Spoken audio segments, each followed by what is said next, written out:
while thousands of U.S. and Australian troops raid the outback by land, sea, and air as part of bilateral training exercise Talisman Sabre 2013. It takes even more people behind the scenes to keep the exercise running smoothly. As with any military exercise, precautions must be made to ensure absolute safety of its participants.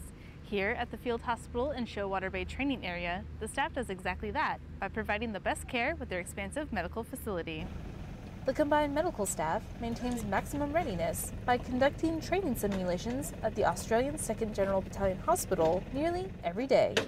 Our evacuation team will bring in the patient via ambulance.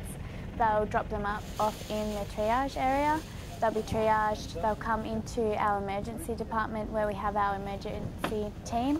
The on-call team will provide the care for the patient. Our main goal is to stabilise the patient and to provide emergency resuscitation. He is conscious, his airway's clear, no airway, systolic blood pressure of 90. During the simulation, we received a patient. We didn't know exactly what was going on with our patient before we received him. That is totally common. I cut off all the clothing, got an IV access, and grabbed labs, which is very important for our doctors to determine what's going on with our patient.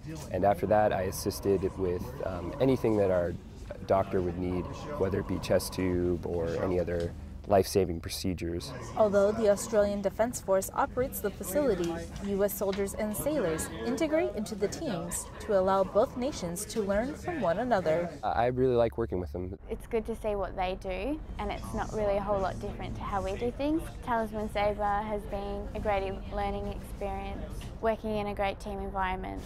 With the casualty stabilized and ready to move on to the operating theater, the training scenario comes to an end, but the work of the emergency team is far from over. Airman First Class Ashley Powell, Shoalwater Bay Training Area, Australia.